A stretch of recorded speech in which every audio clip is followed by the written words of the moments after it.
কমলা Harris যদি আগামী নির্বাচনে জিতে যান এবং যুক্তরাষ্ট্রের প্রেসিডেন্ট হন তাহলে ইসরায়েলের অস্তিত্ব হুমকির মুখে পড়বে বলে দাবি করেছেন যুক্তরাষ্ট্রের সাবেক প্রেসিডেন্ট ডোনাল্ড ট্রাম্প। বুধবার 11 সেপ্টেম্বর মার্কিন সম্প্রচার মাধ্যম এবিসি নিউজের আয়োজনে ফিলাডেলফিয়ায় অনুষ্ঠিত সরাসরি বিতর্ক অনুষ্ঠানে এমন মন্তব্য করেন তিনি।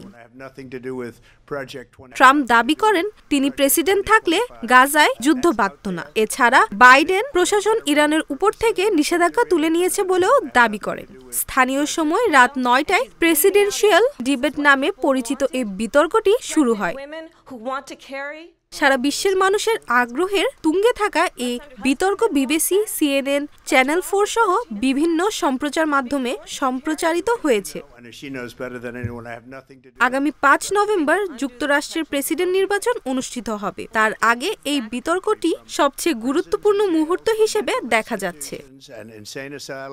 বিতর্কে ডেমোক্রেটিক প্রার্থী কমলা হ্যারিস সম্পর্কে রিপাবলিকান প্রার্থী ট্রাম্প বলেন, কমলা হ্যারিস ইসরায়েলকে ঘৃণা করেন, এমনকি তিনি আরব জনগোষ্ঠীকেও ঘৃণা করেন। তাই তিনি প্রেসিডেন্ট হলে পুরো এলাকাটি উড়িয়ে দেবেন যেখানে আরব, ইহুদি ও ইসরায়েলের মানুষ বাস করেন। বিতর্কটি সঞ্চালনা করেছেন এবিসি নিউজের সাংবাদিক ডেভিড মুইর ও লিন্ডসে ডেভিস।